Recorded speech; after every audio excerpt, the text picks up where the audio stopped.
اعوذ باللہ من الشیطان الرجیم بسم اللہ الرحمن الرحیم یا ایہا الذین آمنوا لا تتبعوا خطوات الشیطان ومن يتبع خطوات الشیطان فإنه یأمر بالفحشاء والمنکر ولولا فضل اللہ علیکم ورحمتہ ما زکا منکم من احد ابدا ما زکا منکم من احد ابدا ولکن اللہ یزکی من یشاء واللہ سمیع علیم۔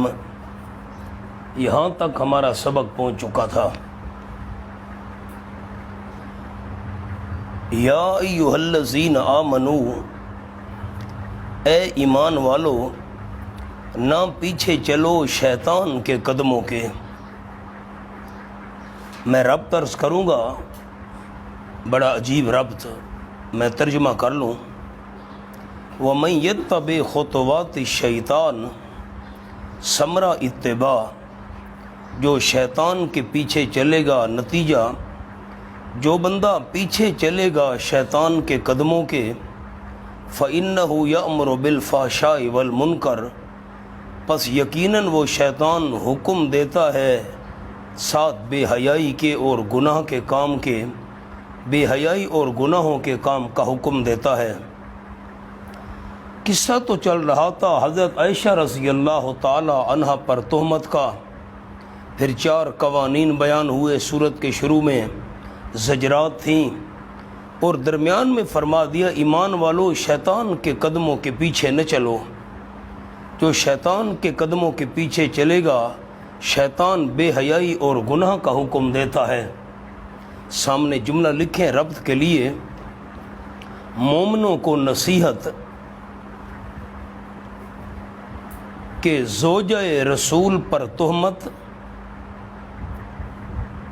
شیطان کی اتباع ہے۔ مومنوں کو نصیحت کہ زوجہ رسول صلی اللہ علیہ وسلم پر تہمت شیطان کی اتباع ہے۔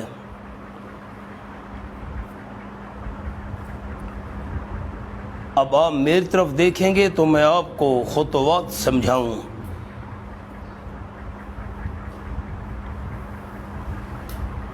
مول صاحب باسی کرو یہ میرا اگلا قدم ہے، پاؤں، یہ میرا پچھلا پاؤں ہے۔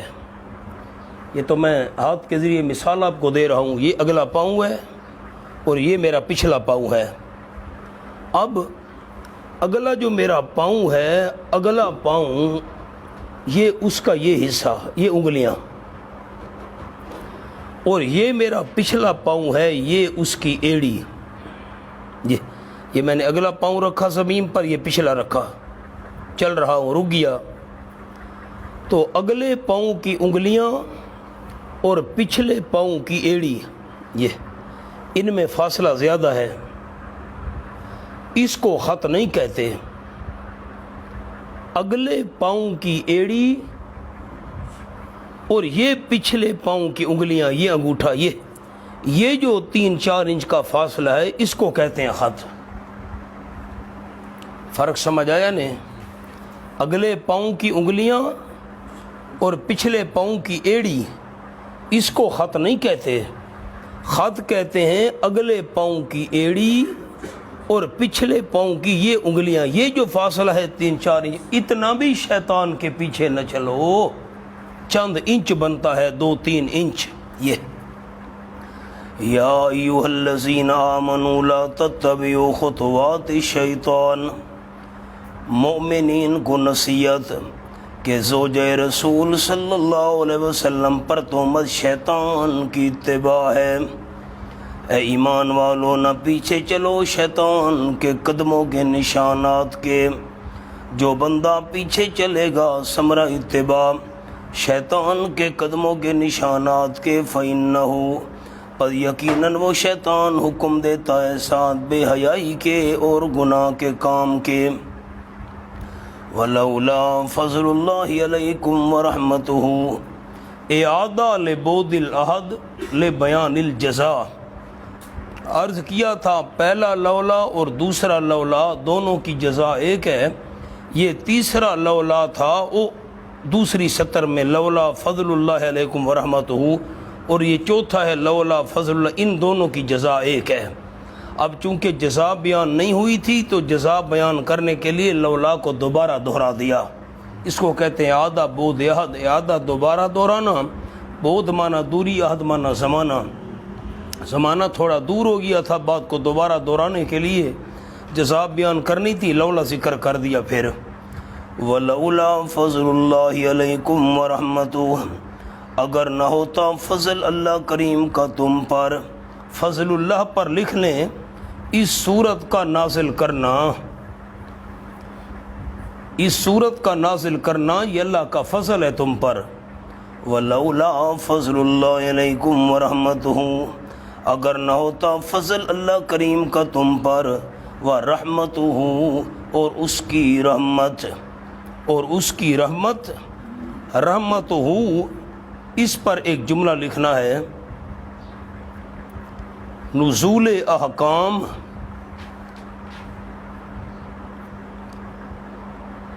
بے حیائی کے خاتمہ کے لیے، بس۔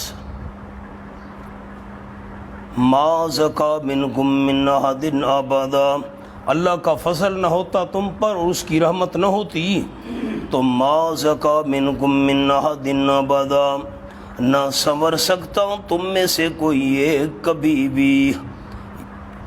یہ نیچے لکھا ہے جزا لولا کی، یہ تو اللہ کا فضل اور رحمت ہے، اگر اللہ کا فضل اور اس کی رحمت تم پر نہ ہوتی تم میں سے کوئی بندہ سنور نہ سکتا، یعنی گناہوں سے پاک نہ ہو سکتا۔ سامنے ایک جملہ لکھا ہوا ہے آپ کے پاس، یا توبہ کی توفیق نہ ہوتی جیسا کہ منافقین کو توبہ کی توفیق نہ ملی، تہمت لگائی تھی، معافی مانگ لیتے اللہ معاف کر دیتا، لیکن نہ، یا قبول نہ ہوتی، لیکن اللہ نے حضرت حسان، حضرت مصطح اور بی بی حمنہ ان کی توبہ قبول کر لی، انہوں نے سچے دل سے اللہ کے سامنے توبہ کی، جو ہو گیا اللہ معاف کر، یہ اللہ کی فضل و رحمت ہے۔ ما زکا منکم من احد ابدا۔ اب ایک اور جملہ عرض کرتا ہوں، اللہ کریم کا فضل ہے اور اس کی رحمت ہے، اللہ نے ایسے حکام نازل کیے جن سے بے حیائی اور بہتان تراشی کا خاتمہ ہو۔ اگر اللہ کریم ایسے احکامات نازل نہ کرتا، منافقین کے ہاتھوں کسی کی عزت محفوظ نہ رہتی۔ اب تو یہ حکام نازل ہو گئے، ان کی پابندی ہوگی، مسلمانوں کی عزت محفوظ رہے گی۔ وَلَٰكِنَّ اللَّهَ يُزَكِّي مَن يَشَاءُ، لیکن اللہ کریم سنوارتا ہے، یعنی گناہوں سے پاک کرتا ہے جس کو خود چاہتا ہے۔ نیچے لکھے بوجہ توفیق توبہ کے، اور اللہ کریم سمیع سننے والا ہے، توبہ قولی زبان سے توبہ کرو، سننے والا ہے، علیم جاننے والا ہے، ندامت قلبی دل میں کتنی شرمندگی ہے۔ وَلَا يَأْتَلِ أُولُو الْفَضْلِ مِنْكُمْ وَالسَّعَةِ، جو مخلص اس تہمت میں ملوث ہوئے، حضرت حسان تھے، حضرت مصطح تھے، بی بی حمنہ تھی، تو توبہ کے بعد ان سے حسن سلوک کا حکم، یہ دیکھیں۔ عرض کیا تھا کہ حضرت مصطح رضی اللہ تعالیٰ عنہ یہ حضرت صدیق اکبر رضی اللہ تعالیٰ عنہ کے پھپھی ذات تھے۔ اچھا، ایک تو یہ مہاجر تھے، نمبر 2 غریب تھے، بدری صحابی تھے۔ حضرت صدیق اکبر رضی اللہ تعالیٰ عنہ ان کو ماہانہ وظیفہ دیا کرتے تھے، ان کی امداد کیا کرتے تھے، بے غریب آدمی ہے، چلو ان کی گزر اوقات ہوتی رہے۔ جب حضرت عائشہ رضی اللہ تعالی عنہا کی برات نازل ہو گئی، میرے لفظ غور سے سننا، برات نازل ہو گئی تو حضرت صدیق اکبر نے قسم اٹھا لی، واللہ لا انفق علی مصطح شیئا ابدا، اللہ کی قسم آج کے بعد میں حضرت مصطح پر کوئی چیز خرچ نہیں کروں گا، آج کے بعد حضرت مصطح کا خرچہ بند ہے۔ کب کہا؟ دسو کب کہا؟ بولو مولوی صاحب، برات نازل ہونے کے بعد۔ اب خیال کیوں آپ سے یہ الفاظ کہلوائے؟ حضرت عائشہ رضی اللہ تعالی عنہ کی دو حیثیتیں تھیں۔ ایک حیثیت تو یہ تھی کہ آپ حضرت ابو بکر کی بیٹی تھیں، دوسری حیثیت تھی کہ حضرت صدیق اکبر کی روحانی والدہ تھیں، ام المومنین تھیں۔ اس حیثیت کو دیکھا جائے تو ماں ہیں، اور اس حیثیت کو دیکھا جائے تو بیٹی ہیں۔ حضرت صدیق اکبر رضی اللہ تعالیٰ عنہ نے یہ قسم اٹھائی، یہ بیٹی ہونے کی وجہ سے نہیں اٹھائی تھی کہ میری بیٹی پر تہمت لگائی ہے اس لیے میں خرچہ نہیں دوں گا۔ اگر بیٹی ہونے کی وجہ سے حضرت صدیق اکبر قسم اٹھاتے خرچہ نہیں دوں گا، پہلے دن اٹھا لیتے۔ حضرت صدیق اکبر نے جو قسم اٹھائی یہ برات نازل ہونے کے بعد اٹھائی، اور حضرت عائشہ کے ام المومنین ہونے کی وجہ سے اٹھائی کہ حضرت مصطح نے آپ صلی اللہ علیہ وسلم کے گھرانے کو داغدار کرنے کی کوشش کی ہے۔ یہ فرق سمجھ آیا نا؟ حسین ہی رکھا ہے۔ بیٹی ہونے کی حیثیت سے ان میں لکھا ہے لوگوں نے کہ جی حضرت صدیق اکبر میں قومی تعصب تھا۔ مولانا مودودی صاحب نے لکھا یہ تعصب تھا جی ان کے اندر قومی، اس وجہ سے قسم اٹھائی تھی۔ اس وجہ سے اگر قسم اٹھائی ہوتی قومی تعصب، میری بیٹی ہے اس پر بہتان لگا دیا ہے اور یہ ہے وہ، اگر یہ تعصب والی بات ہوتی تو صدیق اکبر پہلے دن قسم اٹھاتے جب اس نے تہمت لگائی تھی۔ یہ قومی تعصب کی وجہ سے نہیں اٹھائی تھی، بیٹی ہونے کی حیثیت سے نہیں اٹھائی تھی۔ قسم اس وقت اٹھائی جب برات نازل ہو گئی، یہ ام المومنین ہونے کی حیثیت کی وجہ سے اٹھائی تھی کہ اس نے خاندان آپ صلی اللہ علیہ وسلم کے گھرانے کو بدنام کرنے کی اور داغدار کرنے کی کوشش کی تھی۔ فرق سمجھ آ گیا نا؟ دیکھو وَلَا يَعْتَلِ أُولُو الْفَضْلِ مِنْكُمْ وَالسَّعَةِ، نیچے لکھا ہے صدیق اکبر رضی اللہ تعالیٰ عنہ کے حق میں ہے، اور نہ قسم اٹھائیں اولو الفضل منکم، دینی بزرگی والے تم میں سے، وسعہ اور فراخی دنیاوی والے، قسم نہ اٹھائیں۔ حالانکہ حضرت ابو بکر نے تو قسم اٹھا لی تھی، اللہ فرما رہا ہے قسم نہ اٹھائیں، قسم تو اٹھا لی تھی۔ اوپر ایک جملہ لکھا ہوا ہے یعنی قسم کے مقتضا پر عمل نہ کریں اور بلکہ اس کو توڑ دیں۔ قسم کا مقتضا تو یہ تھا کہ خرچہ بند کر دیا جاتا ہمیشہ کے لیے، نہ یہ جو قسم تقاضا کر رہی ہے اس تقاضے پر عمل نہیں کرنا کہ خرچہ نہیں دوں گا، قسم توڑو خرچہ دوبارہ شروع کرو۔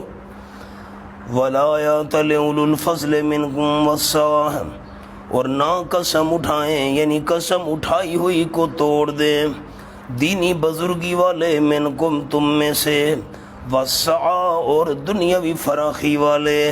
معلوم ہوتا ہے صدیق اکبر کو اللہ نے اولو الفضل فرمایا، صاحب فضل، اور نمبر 2 وسعہ، حضرت صدیق اکبر مالدار تھے۔ اَن یؤتوا للقربا، کہ دیں قریبی رشتہ دار کو، اولی القربا قریبی رشتہ داروں کو، یہ مصطح رضی اللہ عنہ کے حق میں ہے۔ نمبر 2 مسکینوں کو، نمبر 3 ہجرت کرنے والوں کو اللہ کے راستے میں۔